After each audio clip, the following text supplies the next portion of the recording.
આજે teachers day છે તો શાળા તરફથી મને એનો લાભ આપવામાં આવ્યો છે કે ભાઈ તું આવીને અહીંયા ભણો.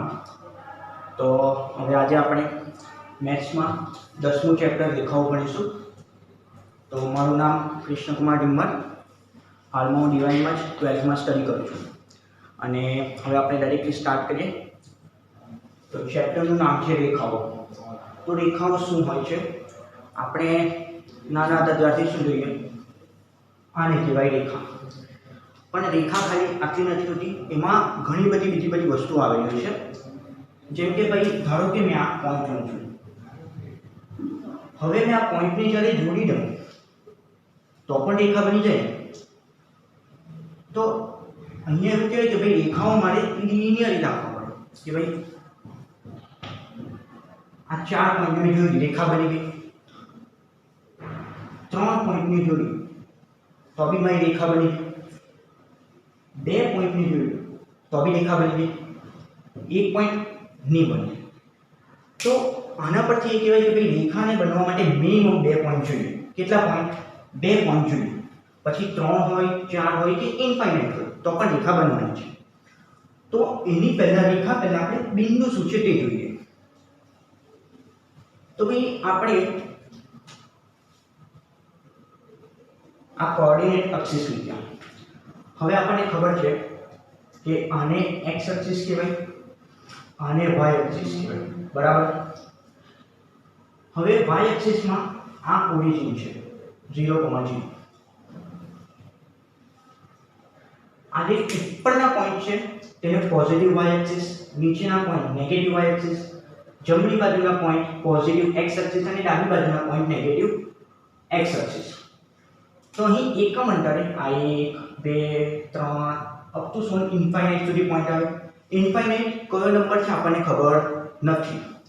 અહીંયા -1 -2 -3, અહીંયા માઇનસ ઇન્ફાઇનાઇટ સુધી આ પણ આપણને ખબર નથી. તેવી જ રીતે ઉપર 1 2 3 ઇન્ફાઇનાઇટ. અહીંયા -1 -2 -3 માઇનસ ઇન્ફાઇનાઇટ. તો હવે અહીંયા બિંદુ શું છે તે સમજો. તો ભાઈ આને કહેવાય બિંદુ. આપણે કોઈ બી કે બિંદુ આવે તો ભાઈ બનાવી દીધું. તો આના આપણને કંઈક ને કંઈક પોઈન્ટ મળશે આ એક્સિસ પર. શું પોઈન્ટ મળે? તો જુઓ, x કોઓર્ડિનેટ એટલે આ ડિસ્ટન્સ કેટલું છે? 2. અને y કોઓર્ડિનેટ એટલે આ ડિસ્ટન્સ કેટલું છે? 2. બટ નેગેટિવ 2, કારણ કે ઓરિજિન થી નીચે ગયા છે આપણે. તો આ નેગેટિવ 2. તો આ કોઓર્ડિનેટ છે આપણને. એટલે ધારો કે હવે કોઈ મને આવું નહીં આપે, ખાલી આ પ્લેન આપી દે અથવા કહીએ જ નહીં આપણે કે ભાઈ મને કોઓર્ડિનેટ એક્સિસ પર આ પોઈન્ટ મૂકીને બતાવો. તો આપણે કહીએ કે ભાઈ ચાલ 3, -1. તો આપણે શું જોઈએ? x એક્સિસ પર 3 આ ગયા, અહીંયા x એક્સિસ પર અહીંયા 3. એટલે આ અહીંયા આપણે કશે પોઈન્ટ મૂકવાનું છે, કશે ને કશે. y એક્સિસ પર -1 એટલે -1 એટલે અહીંયા જોડે. એટલે આ આવી ગયું 3, -1 એટલે આપણે આ પોઈન્ટ મૂકી દીધું. હવે ભાઈ આપણે વાત કરી પોઈન્ટની, પણ આપણું ચેપ્ટર શું છે? રેખા.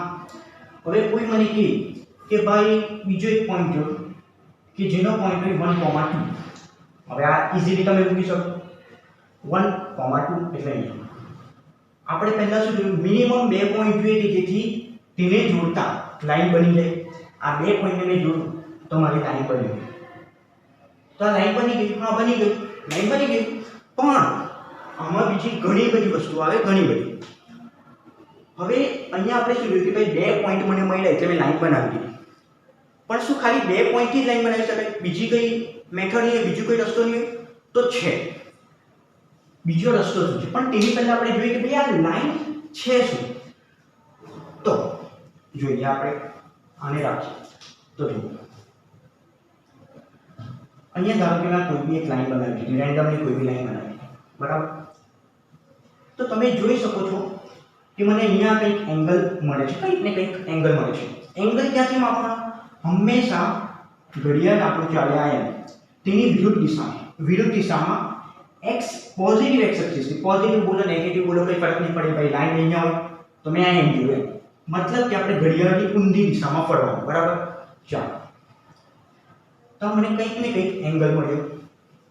હવે મને આ એંગલ અને એક પોઈન્ટ આપે ને એના પરથી પણ મેં લાઈનની રચના કરી શકું. પણ આપણે તો જોઈએ કે ભાઈ 2 પોઈન્ટ જોઈએ મિનિમમ લાઈન બનાવવા માટે, તો ભાઈ આ બીજી મેથડ છે. દરેક વસ્તુ કઈ એક જ વસ્તુથી નહીં થાય કે કામ કરવું હોય તો ઘણા બધા રસ્તા હોય, તો તેવી રીતે આમાં પણ આ બે રસ્તા છે. તો હવે આપણે પહેલા જોઈએ કે આ લાઈન પર અસંખ્ય બિંદુ આવેલા હોય છે. તો હવે જો કોઈ મને કહે કે ભાઈ આ 2 પોઈન્ટ છે, આપણે લાઈન બનાવીએ, પણ કોઈ મને એમ કહે કે ભાઈ x + y = 1 આ લાઈન બનાવો, તો કેવી રીતે બનાવીશું? તો જુઓ, હવે આને શું કહેવાય? ઇક્વેશન કહેવાય. તો આપણે શું કરવાનું?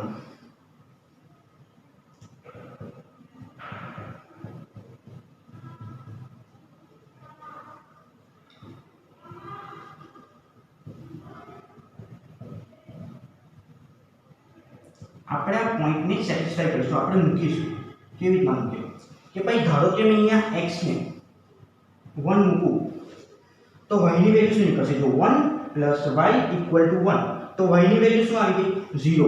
એટલે x ને જ્યારે મેં 1 મૂકું ત્યારે y = 0 આવે. તો મને અહીંયા એક પોઈન્ટ મળી ગયો, એક પોઈન્ટ મળી ગયો. બીજી વસ્તુ, ધારો કે મેં અહીંયા x ને મૂકું 2, તો y શું મળે? 2 + y = 1, y - 1 મળ્યું. તો આ x ને જ્યારે મેં 2 મૂક્યું ત્યારે y મને -1 મળ્યું. 2 પોઈન્ટ મળી ગયા. આપણે પહેલા જ જોઈ ગયા કે ભાઈ 2 પોઈન્ટથી લાઈનની રચના કરી શકાય. તો મૂકો ચાલો, 1 0, x ને 1, y 0, એટલે અહીંયા જ પોઈન્ટ આવશે.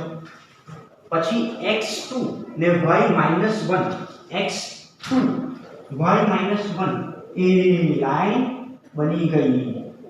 આ લાઈન બની ગઈ.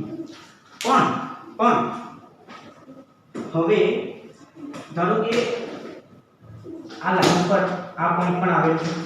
આ પોઈન્ટનું કોઓર્ડિનેટ શું છે? લખો, x પર -1 છે, y પર 3 છે. હવે જે આ રેખાની જે ઇક્વેશન હોય છે, જે સમીકરણ હોય છે, તે સમીકરણમાં રેખા પર જેટલા પણ પોઈન્ટ આવેલા હોય છે તે બધા પોઈન્ટ સેટિસ્ફાઈ કરે. મતલબ તમે આ પોઈન્ટને આમાં મૂકો એટલે આ જે જવાબ છે તે તમારો આવી જ જાય. હવે એક્ચ્યુઅલી આપણે બરાબર 3 નથી કર્યું એટલે બરાબર નહીં આવશે.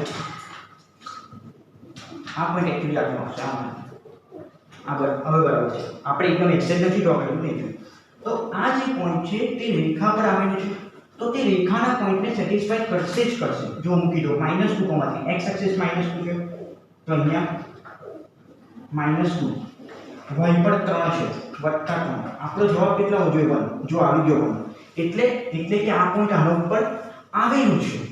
ધારો કે મેં અહીંયા કોઈ બીજો પોઈન્ટ 2,2 લીધો, તો જો 2 2 4 ને અહીંયા = 1, એટલે કે આ પોઈન્ટ આ લાઈન પર આવેલો નથી.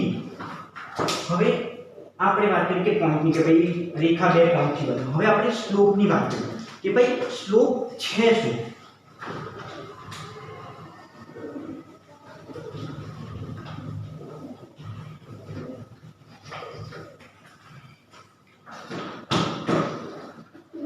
તો મેં તમને વચ્ચે જરાક વાત કરી કે ભાઈ x એક્સિસ થી કઈ ઘડિયાળના કાંટાની વિરુદ્ધ દિશામાં આપણે કઈ ખૂણો લઈએ. ધારો કે આ એક લાઈન છે, આ ખૂણો કંઈક થીટા છે. ધારો કે આ કોઈ બીજી લાઈન છે, ચાલો આનો એંગલ પણ થીટા છે. તો આની કહેવાય ઢાળ. ઢાળ એટલે શું? સ્લોપ.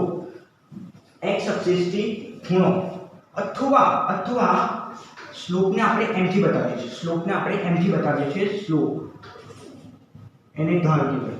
બરાબર? એટલે શું? આ જે થીટા છે ને, થીટા એ છે tan થીટા. ધારો કે મેં tan થીટા એટલે કે થીટાની વેલ્યુ ધારો કે 45 મૂકી, ચાલો 45, એટલે કે tan 45 ની વેલ્યુ કેટલી થાય? 1. આ 45 ડિગ્રી એટલે કેટલો થાય? આમ આવે કે આમ. પણ શું એક જ આવે નહીં, ઘણી બધી લાઈન આવે. એટલે આ બધી લાઈન બની. પણ મારે આમાંથી કઈ લાઈન સિલેક્ટ કરવાની? તો ભાઈ અહીંયા તમને ક્વેશ્ચનમાં શું કીધું કે ભાઈ આ સ્લોપ છે અને પોઈન્ટ છે ધારો કે 1,1 અહીંયા, એટલે તમારી આ લાઈન બની. આ બધી નેગ્લેક્ટ થશે. બરાબર? ચાલો, એટલે સ્લોપ શું છે કે ભાઈ tan થીટાની વેલ્યુ. હવે થીટા કેટલો આવી શકે? કારણ કે tan અહીંયા પોઝિટિવ આવે. tan થીટા તમે ત્રિકોણમિતિમાં ભણ્યા હશો, અને નહીં ભણ્યા હોય તો આગળ જતા જશો. તો tan અહીંયા પોઝિટિવ આવે, અહીંયા નેગેટિવ આવે. અહીંયા પોઝિટિવ ને અહીંયા નેગેટિવ, એનું કામ નથી આપણે. તો હવે થીટા ક્યાંથી ક્યાં સુધીમાં લાઈ કરશે? તો જુઓ, લાઈન એક તો આવી હોઈ શકે, એટલે અહીંયાથી તો કંઈ એંગલ જ નહીં આવ્યો, એટલે 0 ડિગ્રી. ધારો કે હા, હવે તમે અહીંયા શું કહેશો કે ભાઈ મેં આખું એમ કરીને માપું તો તમારો પાઈ એંગલ થયો કે પાઈ નહીં આવે. થીટા 0 થી લઈને પાઈ સુધી 0 હોઈ શકે, પાઈ નહીં હોઈ શકે. અહીંયા બરાબરની સાઈન નથી મૂકી એટલે પાઈ નહીં હોઈ શકે. ધારો કે કોઈ કહે કે થીટા બરાબર π/2, તો લાઈન કેવી આવશે? આવી. મતલબ થીટા જો મેં 0 લે, પાઈ નહીં આવે, પાછું કહું પાઈ નહીં આવે. થીટા ધારો કે મેં 0 લઉં તો મેં ડાયરેક્ટલી કહી શકું કે ભાઈ જે મારી લાઈન બનશે તે x એક્સિસને પેરેલલ બનશે. પેરેલલ એટલે કે સમાંતર બનશે. અને ધારો કે મેં થીટા π/2 લઉં તો જે લાઈન બને તે y એક્સિસને પેરેલલ બને. હવે જ્યારે થીટા π/2 હોય ત્યારે tan થીટાની વેલ્યુ ઇન્ફાઇનાઇટ થાય. tan π/2 ઇન્ફાઇનાઇટ થાય. તો tan ઇન્ફાઇનાઇટ થાય એટલે તમને એમ કહે કે ભાઈ tan થીટાની વેલ્યુ ઇન્ફાઇનાઇટ છે તો ભાઈ લાઈન ડ્રો કરો તો તે y એક્સિસને પેરેલલ આવે. હવે તમને આ સ્લોપ સાથે પોઈન્ટ આપી એટલે તમે ઇક્વેશન બનાવી શકો. હવે બાકીની વસ્તુ તમે ધર્મેશ્વર પાસે ભણશો. તો આઈ હોપ આટલું સમજાવ્યું, તમને સમજ આવી હશે. અને મારું નામ કૃષ્ણકુમાર ડિમ્મર. આઈ હોપ મેં આગળ કીધું કદાચ, બટ તો આટલું સમજ આવ્યું છે. અને જે ડબલ વાળાને તો મને ખબર છે આ બધું એ લોકો તો એમ રમકડા જેવું લાગતો છે, પણ બીજા જે ક્લાસવાળા છે તે લોકો માટે આ હતું. તો થેન્ક યુ.